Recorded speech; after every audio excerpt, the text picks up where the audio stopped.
I can't believe it.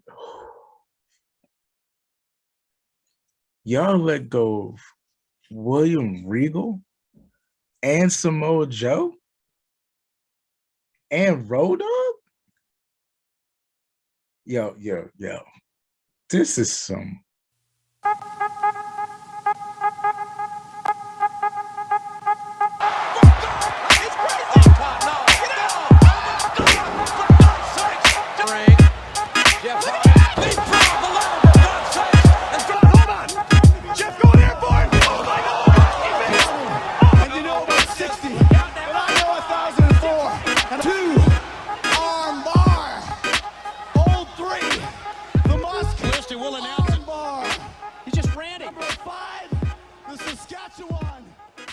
Ladies and gentlemen, boys and girls, children of all ages, I'm your boy, Stevie Jobber. And I'm your boy, Dangerous Duke. And welcome back to the Dangerous Jobbers podcast, where we'll put wrestling over one podcast at a time. Even though it gets difficult to do that at times. We show up every week, damn near, and it gets harder and harder for some of these shows. And today is a very dark day. You ain't lying. Like you damn sure ain't lying on that one, bro. This was a week, to say the least. I mean, like, there's some names you come across and you know it's a little shocking. And then it's like, I don't even know why this one happened. But this week was like, man, are we sending a message? Is this a mob hit? What is going on? We got some questions, to say the least. I have questions. We got questions. We have issues. We have comments, concerns, anything theories. You can think of. Like, we are flabbergasted, to say the least. Like, we gotta use big people words. I'm dumbfounded. Like we gotta use words that are 3-syllable and beyond. That are the ramifications of where we're at this current evening. This is a travesty. This is an abomination. This is straight skullduggery. I don't know what's happening right now. This is straight bovine excrement. Do we have the names? Yes, we do. I'm going to read off the names, and I'm going to read off where these people were. And we'll be able to dive in, discuss some of these names and our theories on why this took place and why it transpired. So I'm going to run down the list right now. First off, we have Samoa Joe from NXT. We have Timothy Thatcher from NXT. We have Hideki Suzuki from NXT. Danny Burch from NXT. Road Dogg, NXT backstage. William Regal, NXT backstage and on-screen general manager. Then we have Ace Steel, coach for the Performance Center, which we lump in with NXT. Allison Danger, Performance Center coach, who we lump in with NXT. Ryan Katz, the NXT creative team. George Carroll, NXT creative team. Gabe Spalaski, NXT consultant. Scott Armstrong, referee trainer, who was fired in 2021 and then rehired in October. Ranjan Singh, WWE creative. Now, do you just see the pattern of everybody I just named and their positions with the company?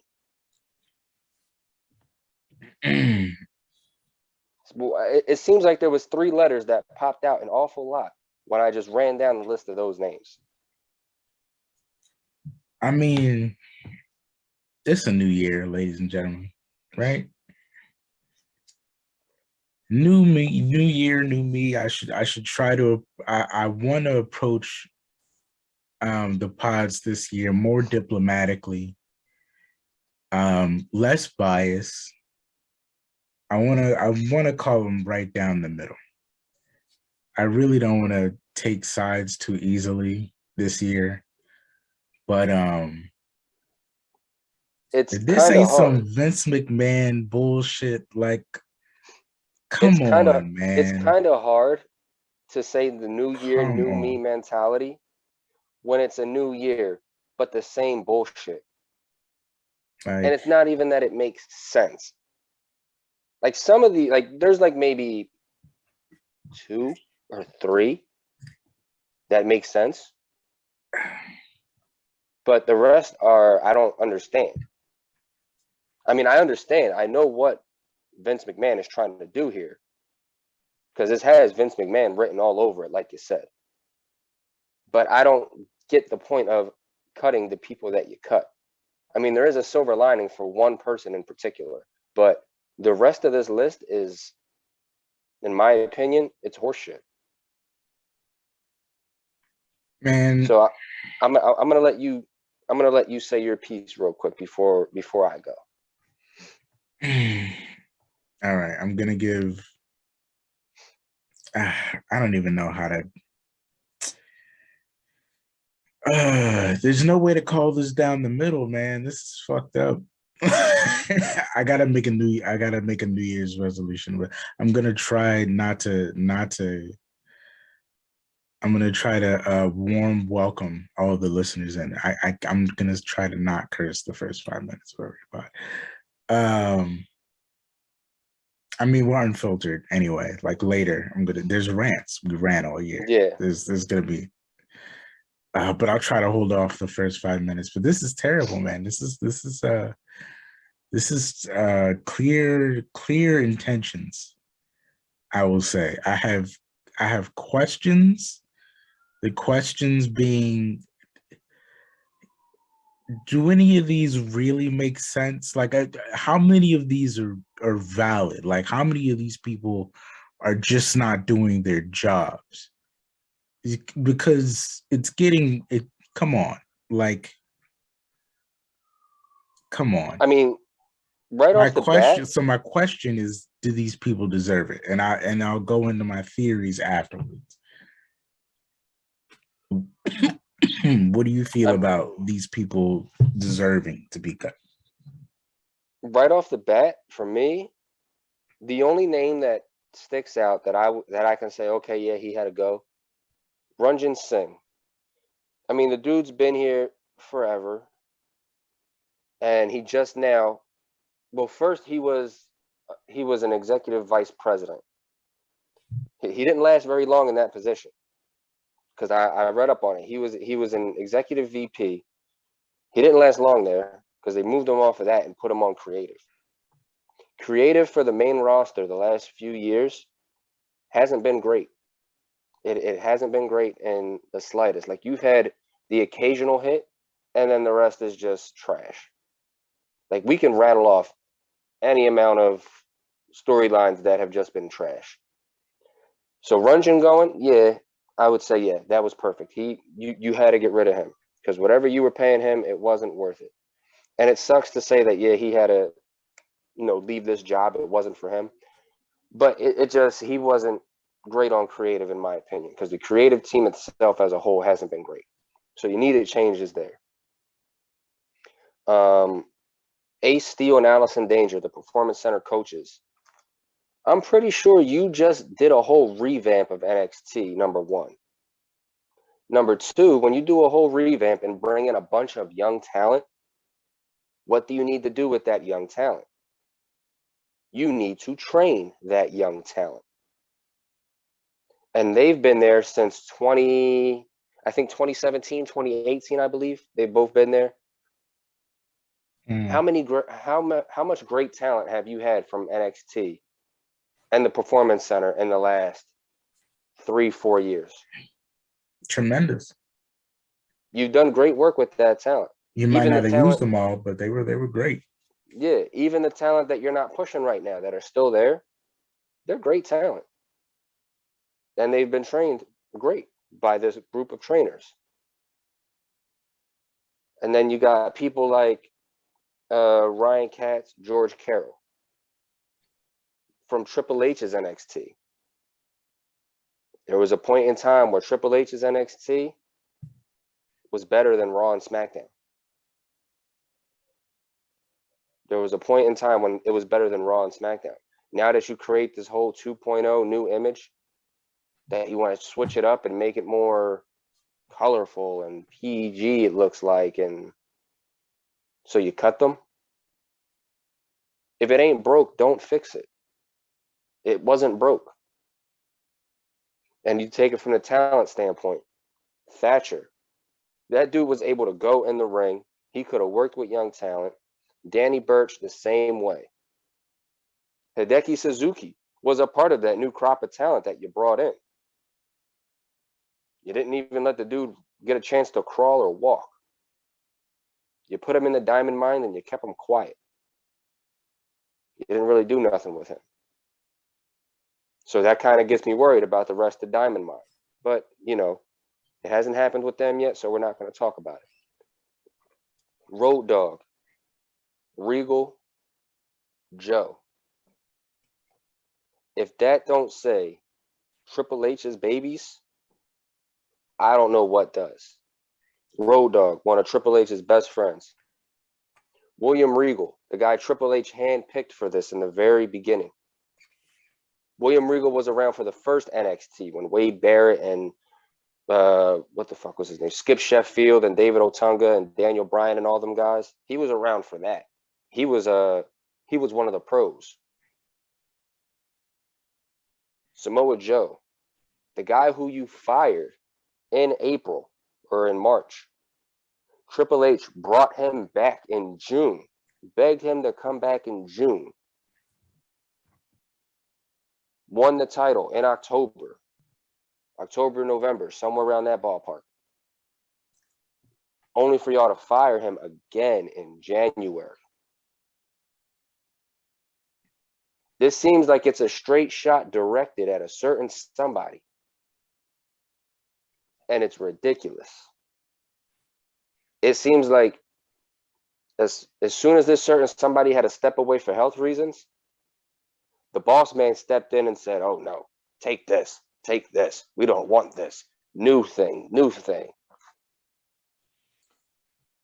If it ain't broke, don't fix it. That's basically where I stand. NXT was not broke. NXT was doing well. It was thriving. And as soon as the person who was running it had to step away for health reasons, shit just got torn apart and rebuilt in a new image. Because that's literally when this happened. That's where I stand on it. So, following New Year's Evil, where Tommaso Ciampa lost to Braun Breaker, Braun Breaker had a very interesting entrance where he started in chains and the black and gold NXT was up on the screen. He was basically holding the chains to the old NXT, and he starts his entrance by breaking those chains, and NXT black and gold disappears like a Thanos snap. Mm-hmm. Following this part of the entrance, he proceeds to kick down like he's breaking down a wall, a big golden X, symbolizing that he was breaking the chains of the black and gold to NXT 2.0. Then proceeds to clearly beat Tommaso.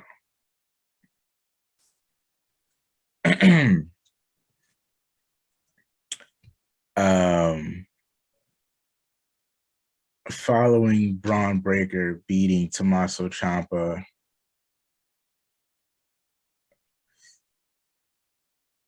these releases happen. Tommaso Ciampa, as I've said before on this podcast, is one of Triple H's guy. He's the spitting image of what a modern day Triple H would be. He is Triple H's kid. He symbolizes everything Triple H stood for, everything he wants in a character, everything he desires in a top guy is his guy, his right hand. Mm-hmm. Braun Breaker beats Triple H's #1 right-hand man. And an entrance symbolizing the breaking of chains to everything Triple H had ever built. Yep. Then they release mass staffing that are all Triple H guys.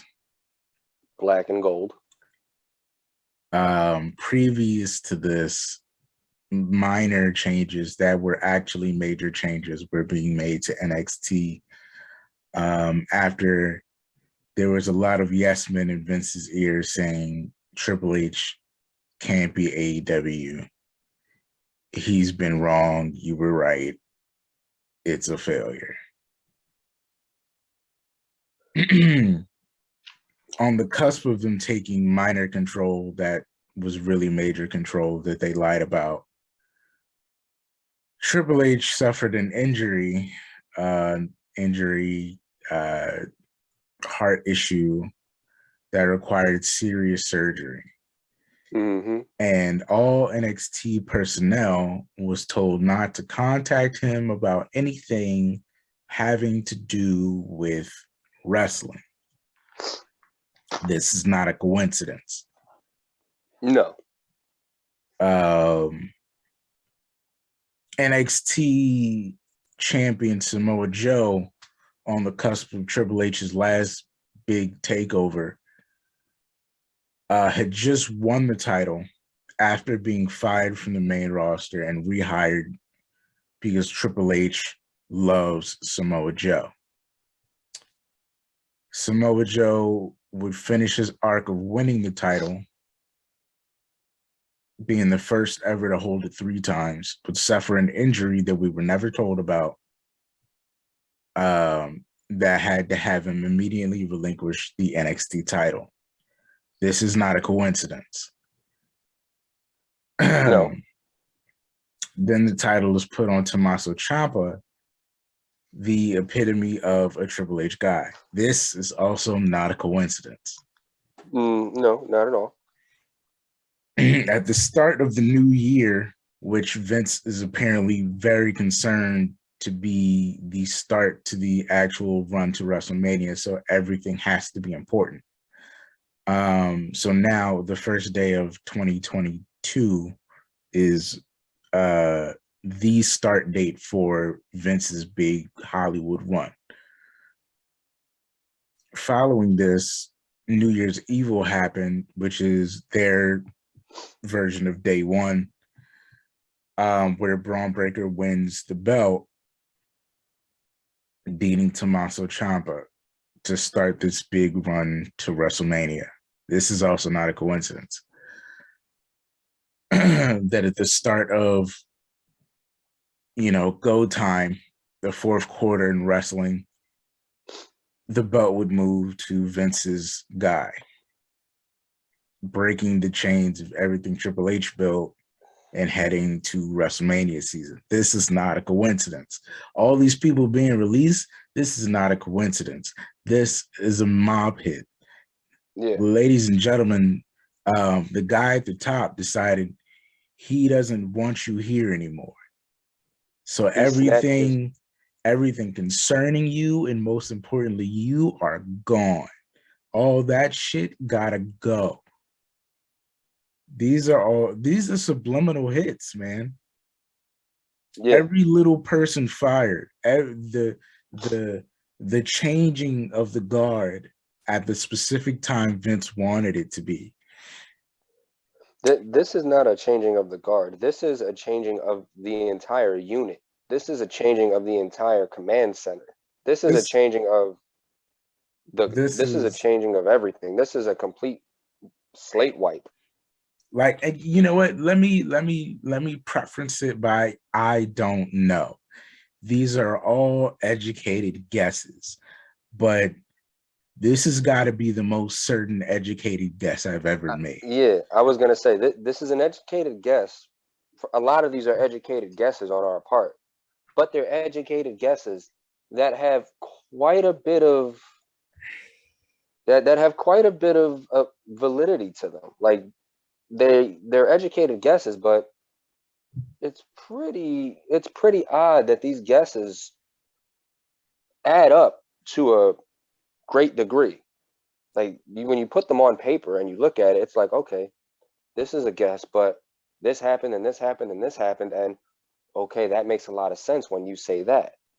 Because like you just said, I'm going to use an example of something you just said. Mm. NXT personnel was not allowed to contact Triple H during this situation regarding anything NXT related. This makes me understand why before these releases even happened, this makes me understand why Scotty 2 Hotty asked for his release back in December. Because Scotty 2 Hotty was a Triple H guy in NXT. And he said in one of his acknowledgments of why he's asking for his release, he said there's a vision going on right now in the company that doesn't match what he has for NXT. And he said he signed on for this with the best intentions of making the best product for the black and gold. For the black and gold. Very specific. That was not a coincidence. And he said when they couldn't come to an agreement on what the vision should be, he'd rather not be a part of something that he knows can be great, but isn't going to be. He didn't say it exactly like that, but that's basically what he said. He'd rather not be a part of it when he knows that there's a vision that was in place that can make it great. And they're not going that direction. Ladies and gentlemen, I love Scotty 2 Hotty. I've loved him since I first started watching wrestling. When we was wearing baggy leather pants that he had no business wearing that looked ridiculous. Scotty is sending a message. He is doing it the most diplomatic way possible.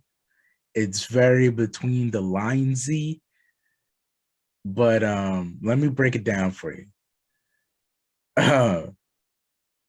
I was in this because I was a Triple H guy and I believed in everything Triple H was trying to do here. I am a genuine Triple H guy.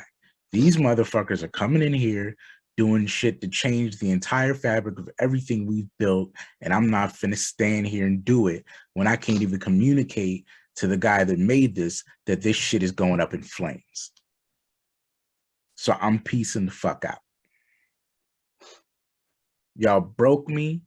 This is not what I stand for, and I can't stand by and watch everything I helped build go down the drain. So I'm leaving.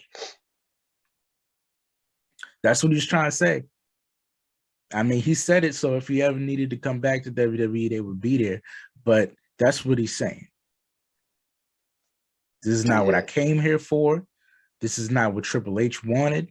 They're doing everything to burn down everything he got. And before I get fired, I'm going to bounce. Because I know it's coming.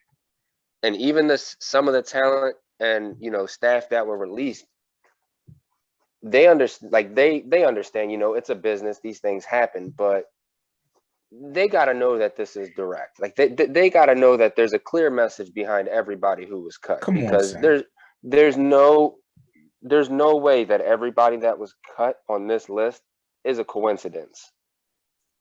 When you just look at the tree that they came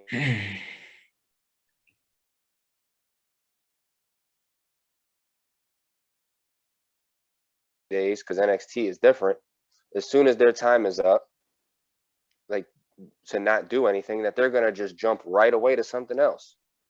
They even asked Road Dogg about it. They questioned him like fresh out the gate, and they asked him, "What do you plan on doing afterwards? Do you see yourself reuniting with old friends in other companies?"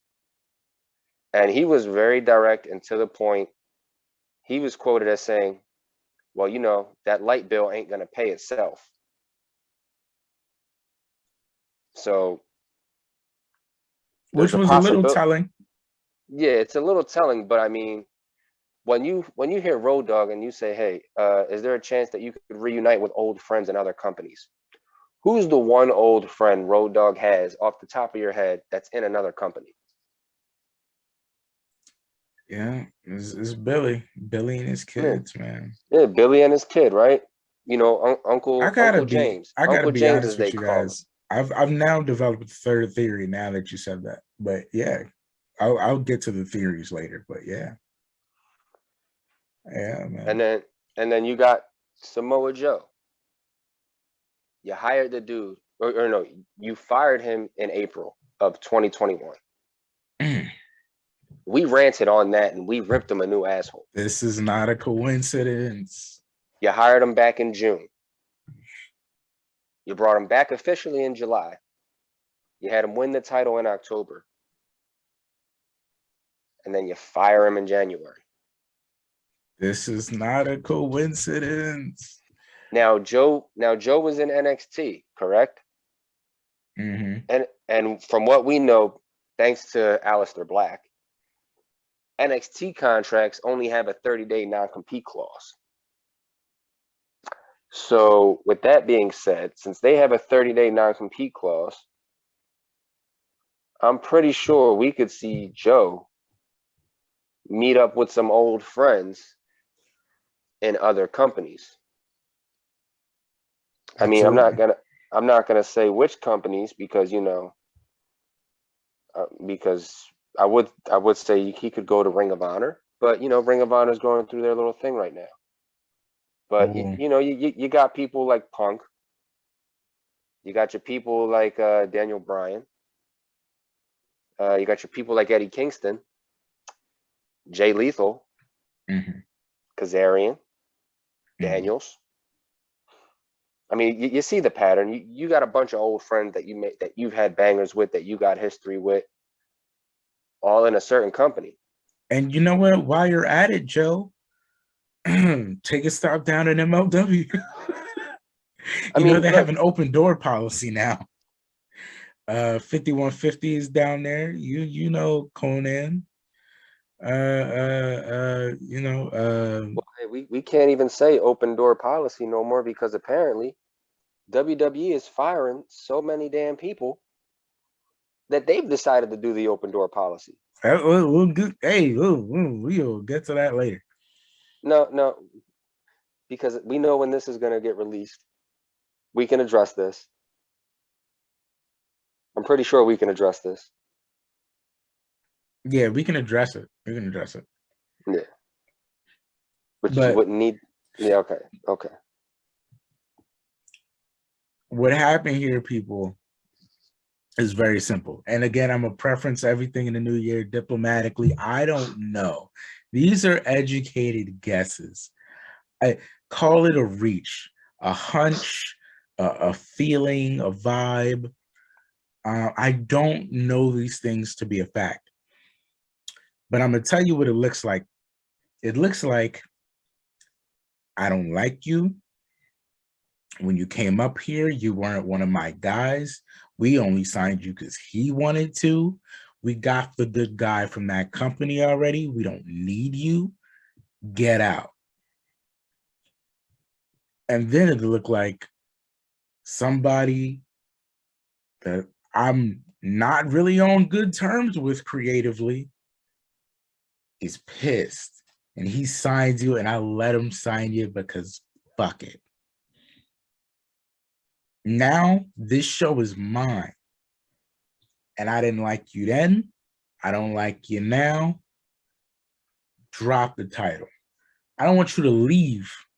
I want you to drop the title because I already fired you and I don't want you as my champion through this transition. So you're going to drop it again. We're not going to write you out. We're not going to give you a story. You're going to drop it because you're injured. What injury? I don't know. Don't worry. We're only going to show it for a week or two, so it's not going to matter. You're out. You're dropping it. You're gone. Stay home. And while you're staying home, watch me take Triple H's real guy and run through every single one of your homeboys' releases so you can sit on the couch and watch all of them go while you stay here until the end of it. When I shut this whole thing down in front of your face and his face and his face, then I'm going to let you go. That's what it looks like to me.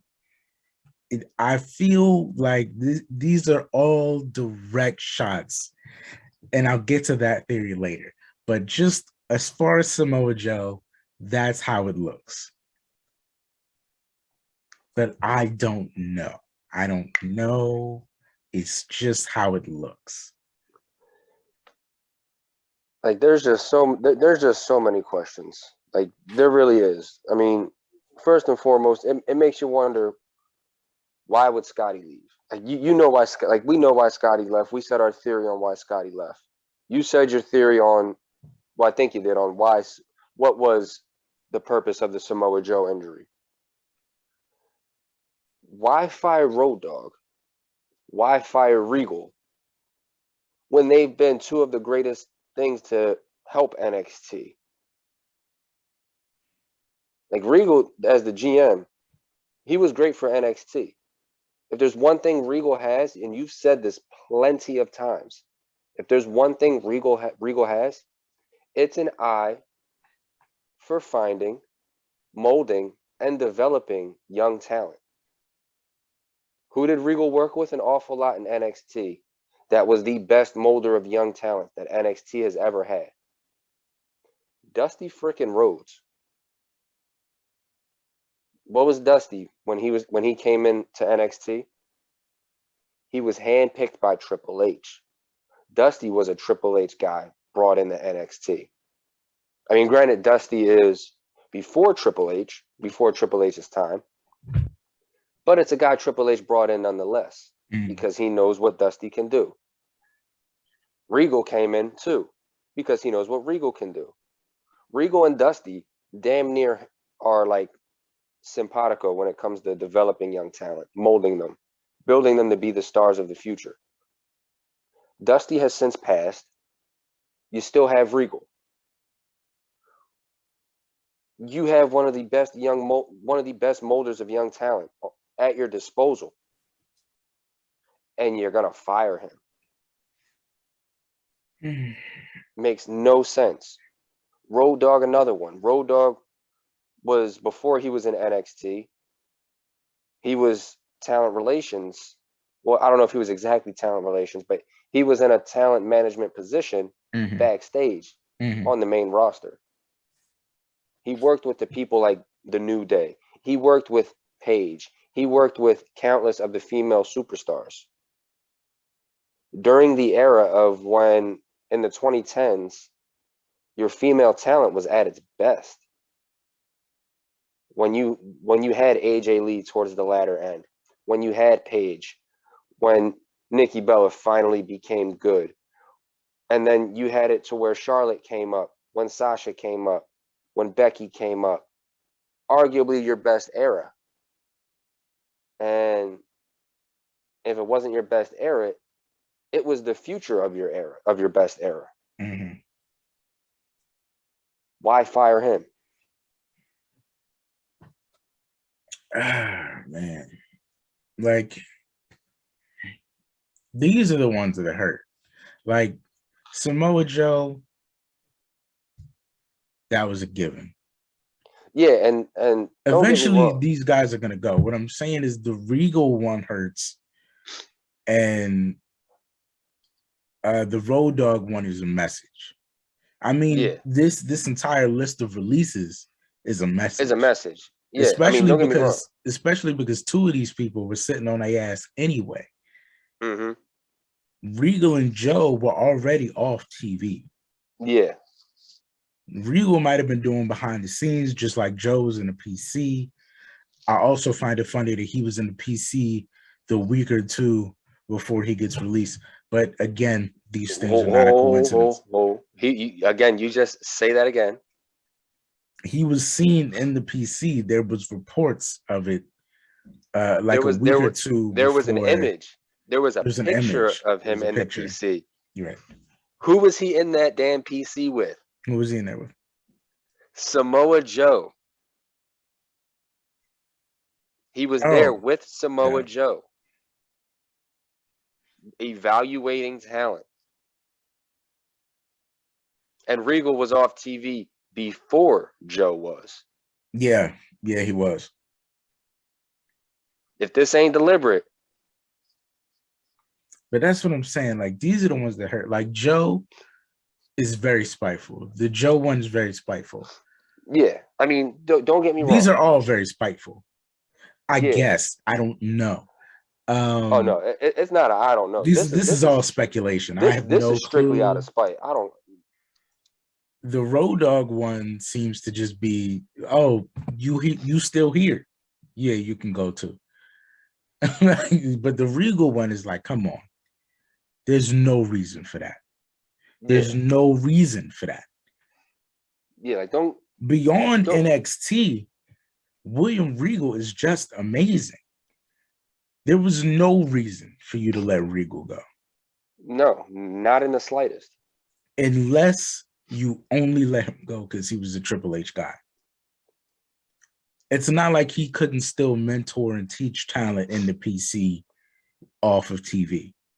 You tell me one thing Regal did within the last year that warranted him getting released. Nothing. He's been a stand-up guy. And when he got released, he was also a stand-up guy. Said, don't come to me with any bad words. I got nothing to say. I owe my life to them. Which you can stand-up guy. Which you can respect because that is commendable. That's what you're supposed to say. But it's bullshit. Like, not what Regal said is bullshit. What happened to him is bullshit. And like but Regal peep game, he not stupid. He understood what was happening. Just like I'm sure Joe did, which is why Joe approached it diplomatically. And Road Dogg. Road Dogg knew what it was. He know the writing on the wall. He been DX since day one. And I'm going to get to a theory about that later as well. But they all knew what it was. I think Scotty knew what it was. And I think anybody that was a Triple H guy knew the jig was up. Yeah. I'm sure the freaking stage people knew what the fuck was up when they told him the concept for the NXT shit breaking.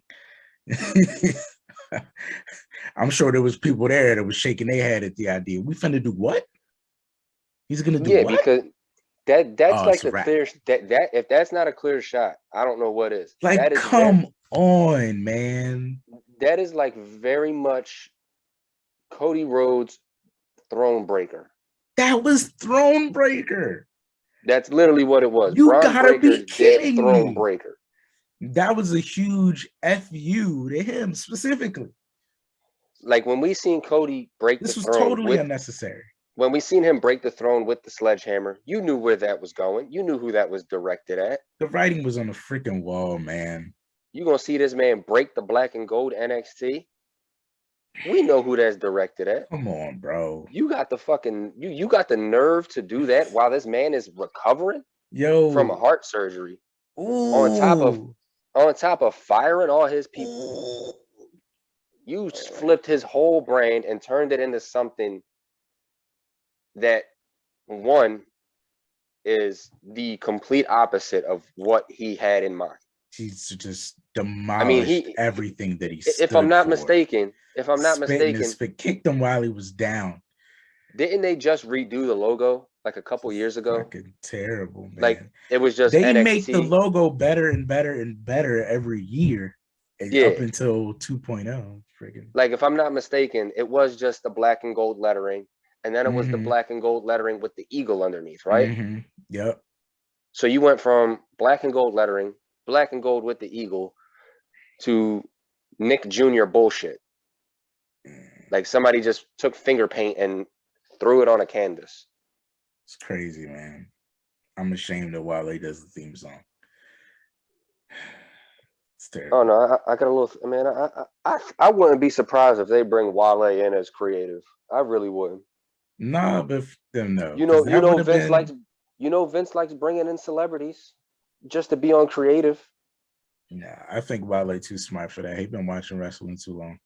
He's been in a crowd at Lucha Underground. He ain't going to be creative I for was that going to say, bullshit. man, Now we wouldn't y'all, surprise me. now we y'all let go of Hit Row. Like, don't Wouldn't surprise me. My dude ain't coming in for that. He's not coming in for that. Like you managed to take, like, if there was anybody, like you just touched on them saying Triple H can't beat AEW, so that's why they're doing all these changes. That was the reason. That was their one reason. I think again, this is the theory. I'll get to the theory later. But yes.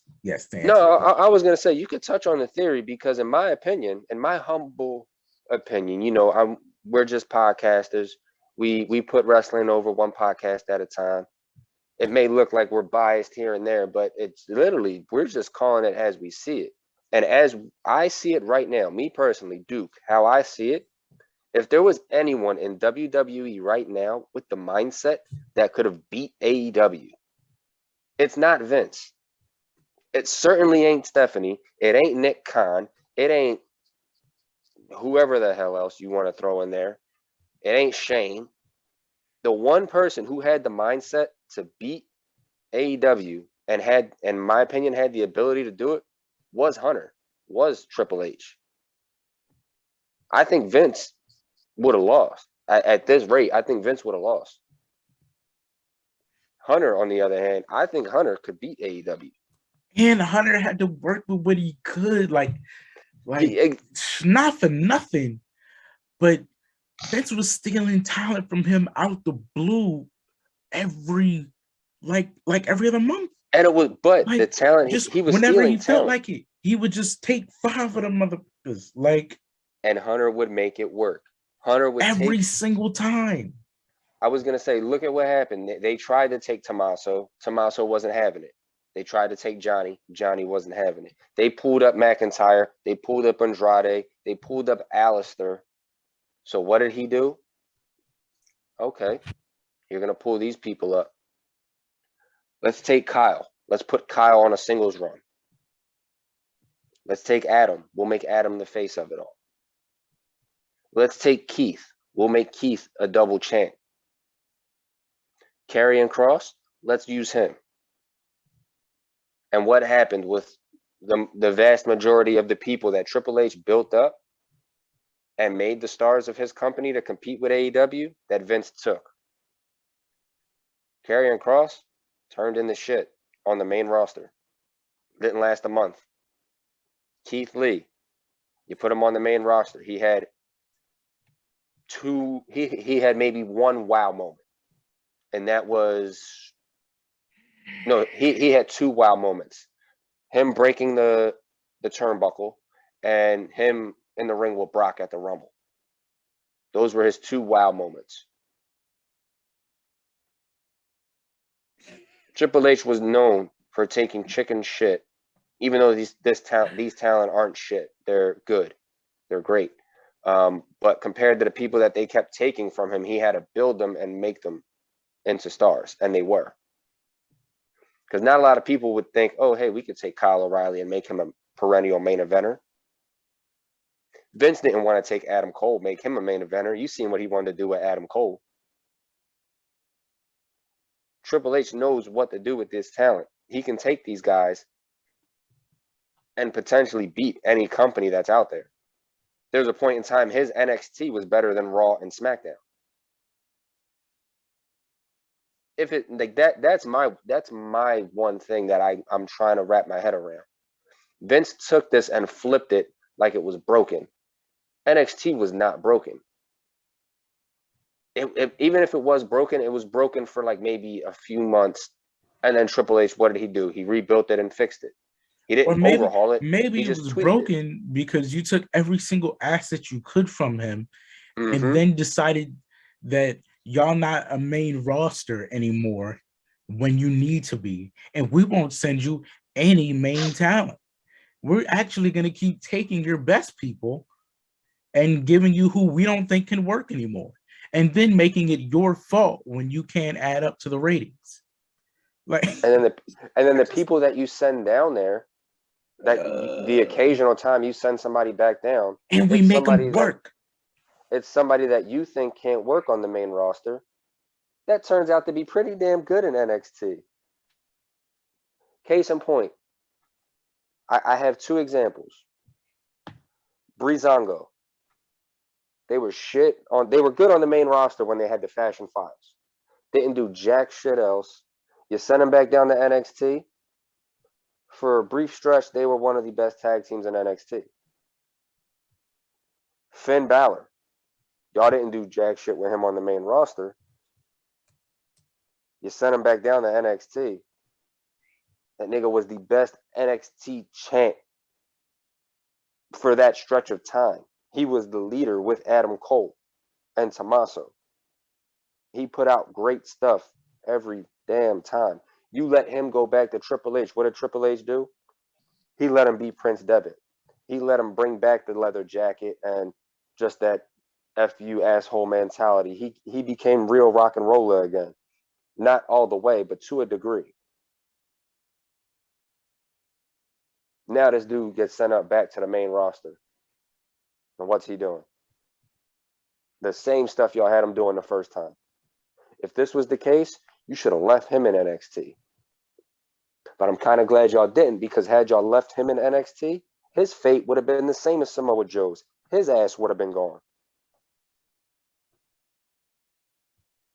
Like, the only silver lining to the people like Joe getting released, to Thatcher, to Danny Burch, to Hideki Suzuki, to the actual talent that got cut, the only saving grace is that they're going to be great in whatever other company they go to.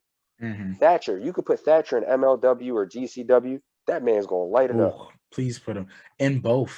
Have him do both. I can't imagine him versus Filthy Tom Lawler. Just a knockdown, drag out fucking fight. Him versus Davey Richards. Oh my goodness. Danny Burch is another one. Put Danny Burch in one of them promotions. Absolutely. Danny Burch is going to light it up. Absolutely. Hideki Suzuki, I would put him in Impact. He's going to kill it in Impact. I mean, you could put him in MLW too, but, you know, I would say put him in Impact. I think Hideki Suzuki would be all right in Impact. I think Samoa he's better. Joe. I mean, they're having a Japanese thing in MLW right now with Tajiri, but still, yeah. Samoa Joe, you can put him anywhere. I think Joe should go on a run before he chooses. You could put him anywhere. Put him in Impact. Put him in really AEW. Could go anywhere. He really could. Put him in Ring of Honor when they start back up. Put him in MLW, GCW, CZW, like NWA. That's Put what I him would do. Anywhere. I would have him go on a run. And do a tour of every promotion to do some dream matchups and then decide on a place. Because he could go anywhere. He could go anywhere. And we've said for the longest time, if Joe was to go somewhere, we wouldn't say AEW right out the gate because AEW has so much talent. Yeah. Look, at this rate, I think Joe could go to AEW and be great. Like, I mean, too. There's other companies that would be better for him. Yeah. But he's not above it. Yeah, like there's nowhere he can go that will put him on a back burner. He could go anywhere and he won't be back burner. He's one of those talents that if you don't showcase him, you're clearly missing something. Which is why I don't see, even with this new NXT 2.0 bullshit, I don't care if I'm showcasing all the young talent in the world. If you just use young talent versus young talent, it's not going to work because how are they going to learn? Who does every great athlete learn from when they first go into anything? They learn from the older, seasoned veterans. Mm-hmm. Kobe Bryant came into the NBA. Who is one person that he learned from and emulated and tried to become most like? Jordan. Michael Jordan. Tim Duncan came into the NBA. He tried to learn and emulate from a great as well. He learned from David Robinson. Aaron Rodgers went into the NFL, learned from one of the greatest quarterbacks of all time, Brett Favre. Like, Randy, matter of fact, let's just do wrestling. Randy had to come in and learn from one of the greatest of all time, two of the greatest of all time. Yeah. Triple H, Ric Flair. It's just ridiculous. It's frustrating, man. So, all right. So let's get to the theories that I have, so we can wrap this joint up, because I feel like Go ahead. I did not keep track of how long we've been talking at all. It's okay. You can bring in your theories and then we can go. We're not gonna make this a 2-hour rant like before. Let's see what we got. All right. Well, upon these mass releases, not a coincidence. The sneak dissing that's not sneak dissing, that's very in your face. Not a coincidence. The college athlete program is also not a coincidence. That is very important upon revisiting. Upon revisiting, that is very important as well. Oh my God. And merging the North American with the cruiserweight title, also very important. That is not a coincidence. Roddy, be careful. That's all I'm gonna say. Be careful. So my first theory is Vince still hates the Indies. Yes, 150%. He still hates the Indies. He still hates the idea of these small guys able to be massive superstars. He still hates the Indies. And he's made sure to implement a way in his NXT he can avoid ever signing any of them, because he made the college program for athletes, anybody from collegiate and any other sports, as long as you're not a fucking indie wrestler that's too small and too old. You got to be over 6 foot. You got to be over 220 pounds. You got to be under 30 years old. And you have to have no prior experience in wrestling. And matter of fact, just to make sure I don't have to sign anymore, you small dudes, because I'm about to kill 205 Live too. Oh, that's coming. Oh, yeah. While I'm on the road to doing that, let's get rid of this cruiserweight title, so I don't even have an excuse to sign anymore, you small motherfuckers. He already killed 205 Live when he started having Odyssey Jones wrestle over there. That is, he looks like I'm not making fun of this man because of his weight. Yeah. I'm not doing this at all. But the show is 205 Live. Why the hell do you have a 300 and some odd pound man wrestling on a cruiserweight show? This looks like a regular size wrestler ate a damn cruiserweight. Because I don't care. This is two Adam Coles. Because I don't care. You know why? Because when the show was hot, I let you go. And then I gave you this dude I didn't feel like pushing no more, that I thought was a twerp, even though he was selling some of the best merch in the world. I see you got this really good thing over there. Let me throw this curveball in here and give you Enzo Amore at the height of 205 Live's popularity. And that goes how that goes. And then Pop up and leaves because you totally disrupted his locker room. Yeah. And Pop was smart enough to see exactly what was about to happen from a mile away. He had that locker room running on a tight ship too. I will give him that. He had that locker room at the height of it. There was point in times that show was hit or miss, but he had them on a tight schedule. Like he had them running smooth. Yeah, Pac, Gulak, and Cedric, Cedric, freaking Brian Kendrick, Rich Leo Swan, Rush, Rich Swan. Tony Nese. They was doing the damn thing before y'all threw Enzo in there, who's actually great now, but you'll never believe me.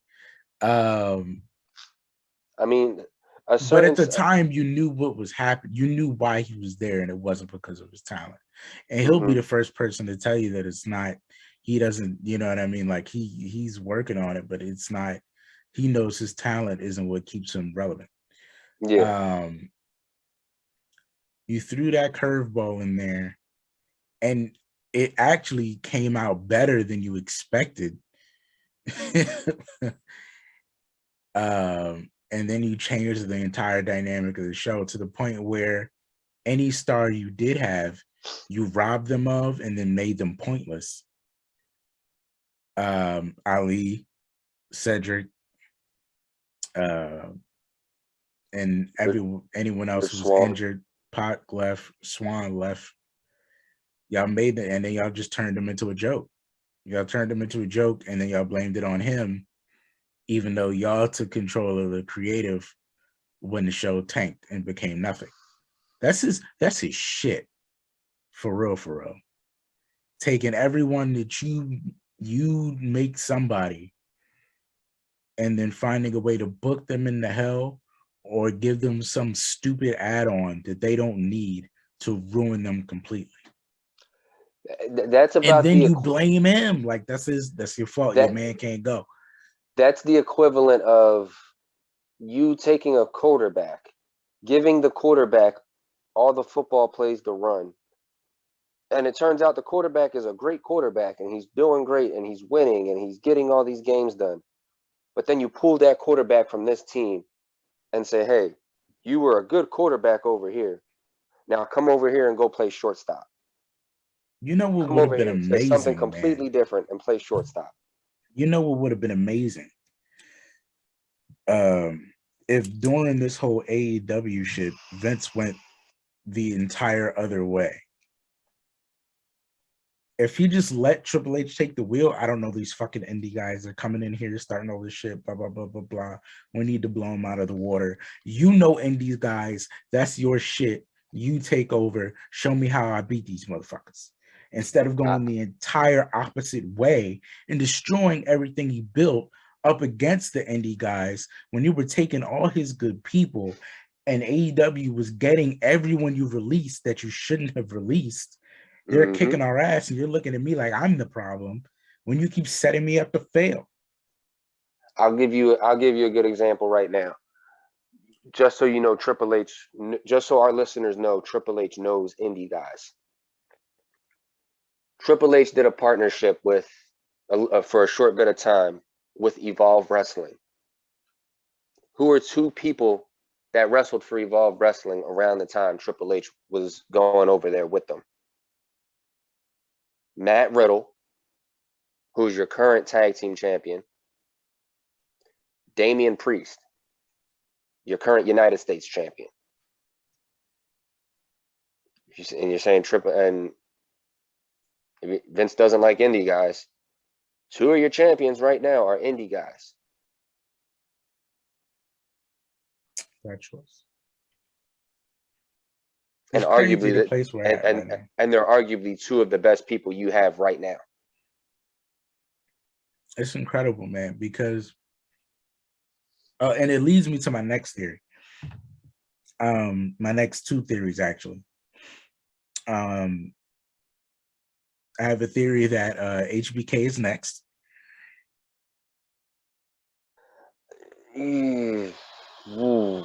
I understand it, but well, my theory on that is I could believe HBK is next, but I don't think he's next because even still to this day, even though he's a lot older, he's not wrestling, I still believe in my hearts of hearts, maybe it's just me being biased, but Kevin Nash said it best. Shawn was the only guy, even more than Triple H, who could motherfuck Vince. Yep, I'm going to get to that too. I'm glad you said that. in the sense of we have our nuclear weapons all over the place, but what we really need is mustard gas. Boom, you just slide little Sean in there.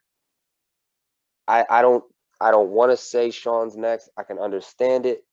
If Sean is next and Sean goes, like if Sean's fired, just outright fired, shit's really hitting the fan.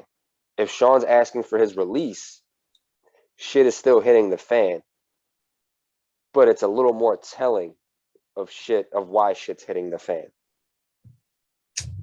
If that makes sense. If he asks for his release, shit's hitting the fan, but you know it's making sense of what you're saying. If Sean is just outright fired, shit's just hitting the fan and in a whole new realm. Well, I'm glad you said Sean is one of those only guys that can do that. Because I think that's another reason why Sean is next, which leads me to my next theory.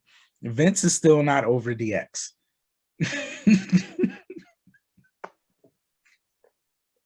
Dude, there's probably somebody listening to this now that remembers DX. And the classic story of DX, for anybody who doesn't know behind the scenes, is that every week they would come to Vince with a thing. And Vince would say, hell no, you're not doing that. And they would do it every week. And because he loved it, every single time they went back through the curtain, they let him go. And then they came the next week, hell no, you're not doing that. That's a terrible idea.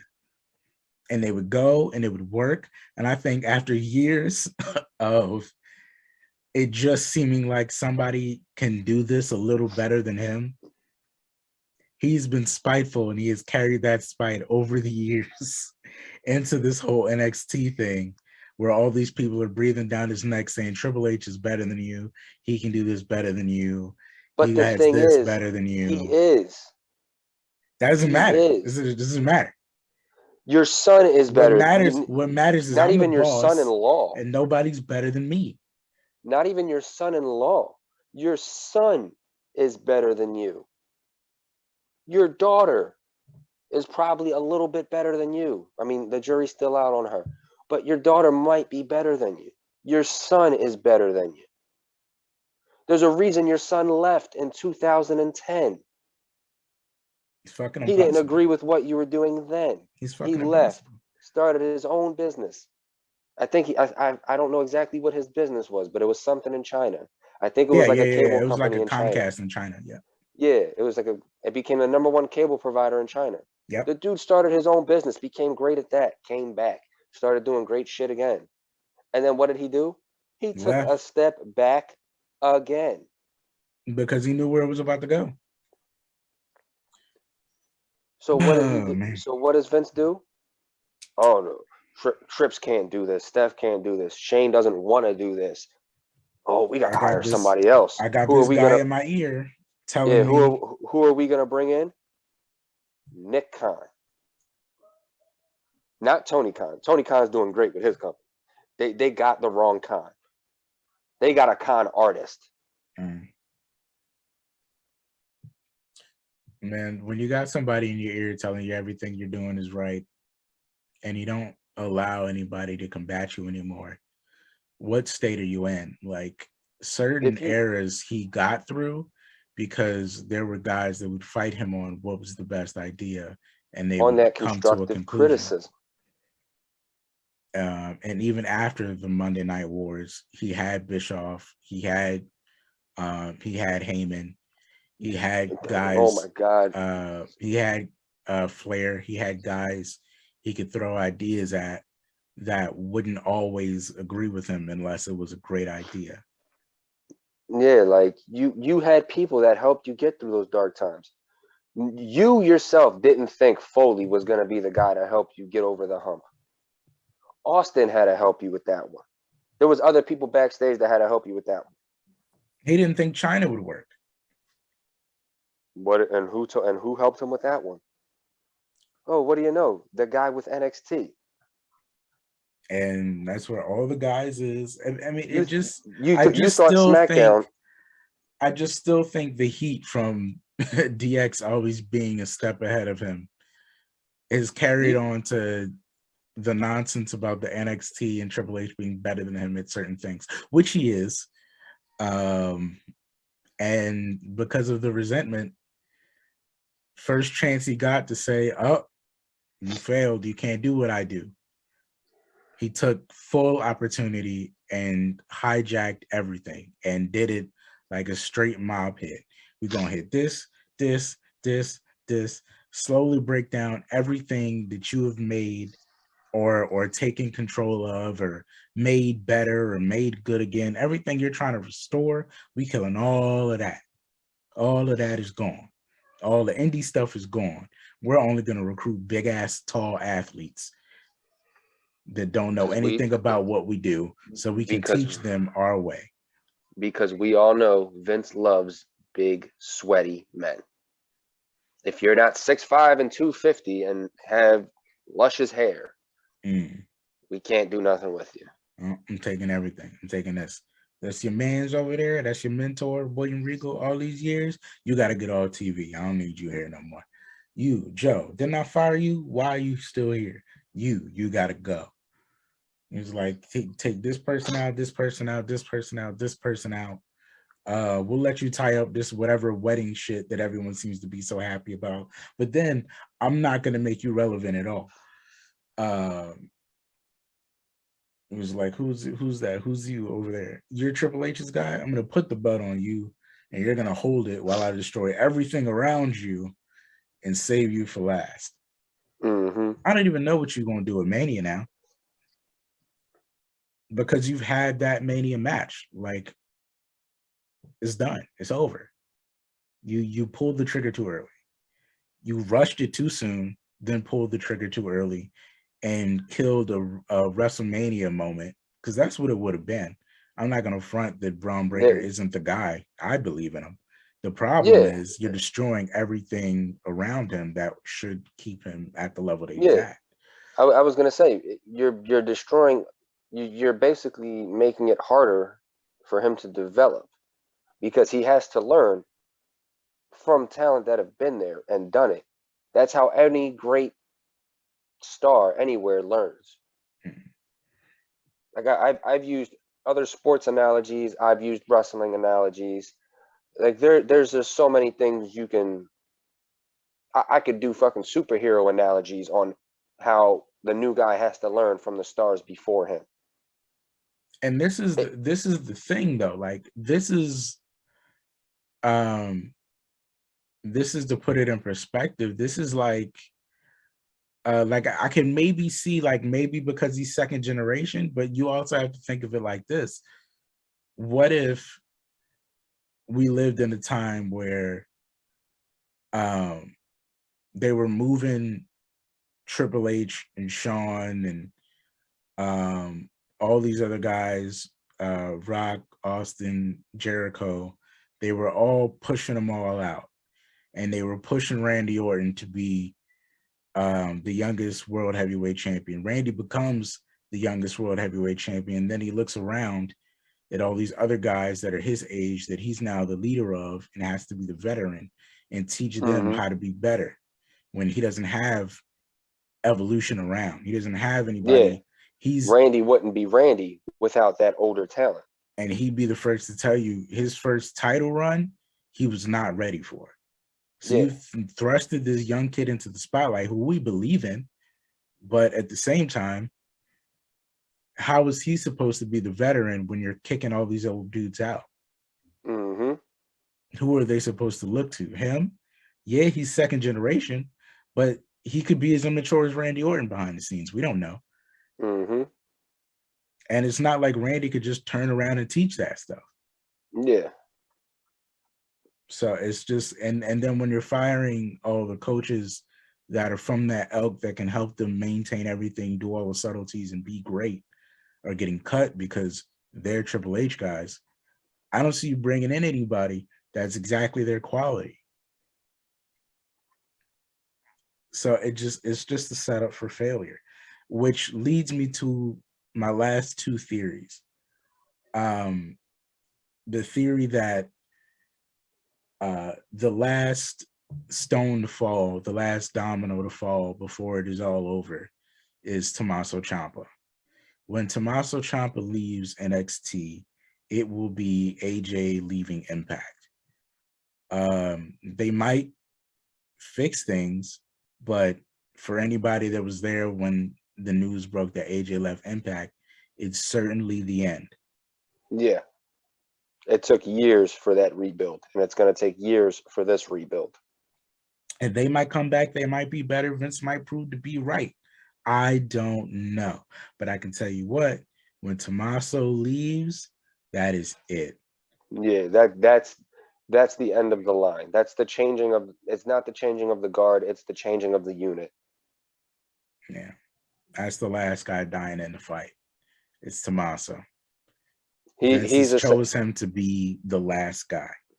He's essentially the Captain America. He's going out on his shield. So that's where we're at with that. And that leads me to my last theory. And this is the big one. I have a theory that Triple H will never come back to wrestling. I believe that on the break of heart surgery and being totally excommunicated from the thing you helped build from the ground up, where every guy that was a wrestling somebody wanted to be exactly where you at. Before AEW was AEW, there was NXT. Every indie guy wanted to go there. That was the place to be.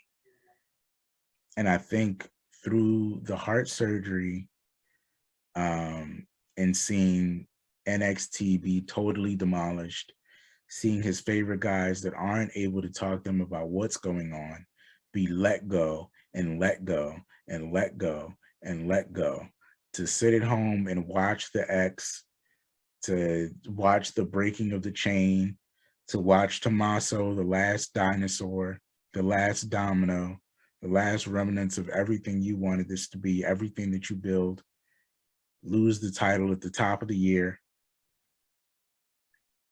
with no follow-up. They don't have a Samoa Joe to throw in there as a Mania run. It's over. I don't think emotionally he's ever going to come back. Why would he? If you're going to take everything that I worked for that fast, within like 2-3 months, they have destroyed and gotten rid of everything he's built. Yeah. How do you emotionally recover from that? How do you come back to work and pretend like you're just okay with doing it his way? Yeah, that's like, that's going to be the killer for him. And it's like you said, you basically ruin the Mania run, because now with Tommaso being the last domino to fall, what do you do for your Mania run? You can't have Braun Breaker going there against the fucking broomstick. Like, there's nobody right now in NXT on that you've put on a high enough pedestal to compete with Braun Breaker. Well, who are you going to use? You're going to use Roddy? Roddy's damn near out the door. At least it looks that way. Tommaso, it looks like he's done. Johnny's already out. You're going to use Von Wagner? Carmelo Hayes? You can't use him because he just won the cruiserweight. He just unified the cruiserweight and the North American title. Which they didn't combine the name, so it was literally just eliminating the cruiserweight title. Yeah, it's basically just crossing off the cruiserweight title. Von Wagner is nowhere near ready. Grayson Waller, yeah, I mean he's got a lot of potential, but I wouldn't put him on that pedestal just yet. So and then to think about what they're doing with AJ, like, that goes back to the Indies theory. Matt Riddle and AJ going back to NXT all of a sudden now you just lend in all the big time. Let me shut up. But You wouldn't have to do this if you didn't fucking fire everyone. And that's where I stand on that. But I think that's a shot anyway. Like, even though I think AJ is more of a Vince guy now because he's just happy to be here and the money's good. Yeah, he's just collecting his money at this point. But You could he send him knows to he knows what his role has been reverted to. you could send him to the UK to go fight Walter. He don't care where he goes. He's just collecting his bag at this point, and then he's done. He should be. He's already cemented his name there by having the best rookie year in history and being a 2-time champ, and a tag team champ and a US champ. So he's already cemented, but so he's clearly there. Like, he knows he's enhancement now. That's what he's been reduced to. He should be booked like Randy, where he's in any position to win at any time. But they've definitely decreased him to enhancement. It's just, I don't know. I don't think Triple H would ever. Why would you? Why would I want to come back to this? You ruined everything. At this point, I really want to just pack my ball and leave. Absolutely. I mean, I agree. If I'm a talent right now, I would be saying the same thing. I would probably be like, hey, this ain't what this ain't for me. Like, this ain't what we said it was. This ain't where it was supposed to go. I'd be losing my passion with it, and I'm losing my passion with NXT as it is. I'm like on my last reserves of passion for NXT. Matter of fact, my passion for NXT might be gone, to be honest with you. Yeah, it's sad, man. It's sad. It's hard to watch. It's very sad. I can't keep up with anybody that I like anymore. The last I saw NXT New Year's Evil, but that's literally only because I saw that Braun finally won the belt. And that struck me as odd, so I had to see it. And it's sad because I would love to be happy for Mandy Rose. She's completely turned around.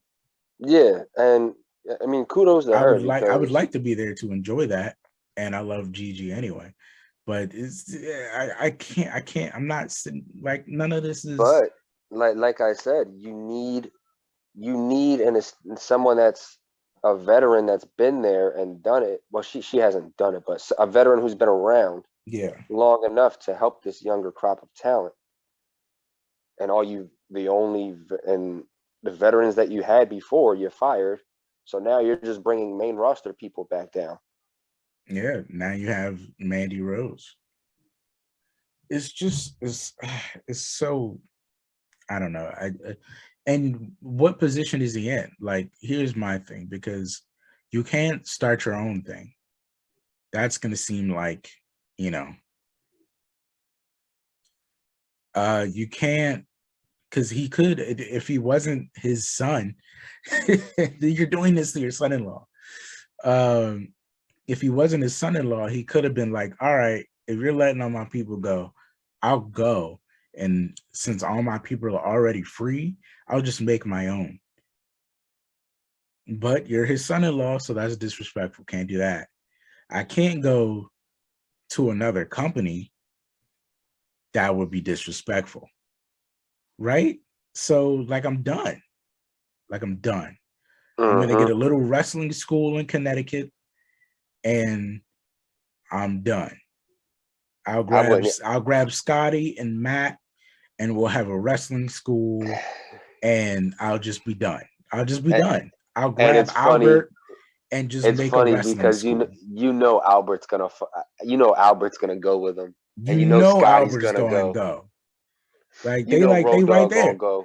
Shit, Scott, fucking Sean Waltman might go back. It's like, sure, I'll train him, whatever. Like, you know what I mean? Becomes right off the bat the #1 wrestling school because in the world. Because this is my thing. Like, anything Hunter wanted to do, I have the utmost confidence that it will become the biggest thing on the market. If he went to NWA, then everything else just got bumped down a notch. because whatever he's about to do over there is going to be incredible over the next year.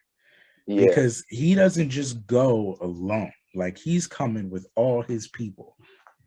That's essentially like when Cody would show up with Tommy Dreamer, with DDP, with Dustin, with Sting, like with all the big names in wrestling behind the scenes that are holding shit together. Triple H going to any company is essentially that. It's Hunter, it's Albert, it's Scotty, it's Sean, it's the other Sean, it's Regal, it's Matt Bloom.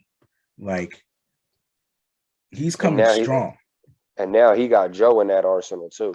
And he can't do that now. Right? I can't go over there because you're going to take it as disrespect. I can't keep staying here because you don't respect me enough to let me do anything myself. You look for the first sign to say I did something wrong, even though you set me up for it, and then you take it away. I've worked too long, too hard for this. Yeah. I wouldn't come back. I've already had major heart surgery. I'm a certified legend. I'm at least a 3-time Hall of Famer, at least. I'm just going to stay home. Yeah. Where I can be a fan of whatever I want to be a fan of. I can have a wrestling school down the street in Connecticut somewhere, and I can just stay at home with the girls because I'm not finna do this with you. Yeah. Because I'm going to fight you at one of these Thanksgivings, and it's not going to be pretty. We're going to be moving some furniture. Facts. You getting pushed in that pool again. It's going down. So, yeah, I don't think Triple H is ever coming back. And that is a sad, very sad thing to say because I'm a huge fan of Triple H. That's my guy through and through. But I don't see a reason for him to come back. I don't see why he would want to come back. I would love to see him here and there. But as far as being solely involved in the company, I would just rather him not do it. Yeah. It's a shame. We've had God's gift to wrestling for so long. And it's not even that we don't deserve it. Vince doesn't deserve it. He doesn't. You want to be surrounded with yes men who are going to kiss your ass at every turn? Yeah, boss, this shit's good. This is good shit, pal. Like, okay, go do it. Like, let's see how well your product does. Like, I didn't sit in all these rooms for all these years, listening in on the conversation, learning every aspect of the business, picking your brain, and mending relationships you ruined. For you to take the only thing you've ever let me have completely. Yeah. Because you put me in a position to fail and then let other people tell you it was my fault. Like, unreal. I'm not doing this. I'm not doing this with you. I'm not doing this with you. I gotta go. Unreal. It's unreal. Like, I'm your son-in-law. Like I'm your son-in-law. So like, come on now. You see me at Christmas. Like, what is happening? Like, the disrespect. And I would be wrong to tee off on you. The man that is actually my father. Not that I think of, like, legally you're my father-in-law. I would be wrong to, like, come across the table on my father-in-law because he taught me the entire business and won't let me do anything that he's taught me. Because he doesn't want anybody better at this than him. To do it better than him. When at the end of the day, man, if I do good, we do good. If I eat, we eat. Like, literally, we eat. If I do good, we eat. We are family. We are together. Like it don't matter if you get an 85 and it don't matter if you get an 85 and I get a 95. Dude, at the end of the day, we still eating good. Like, even if you get a 70 and I get 100, we still eating good together. It just doesn't make sense, man. It just doesn't make sense.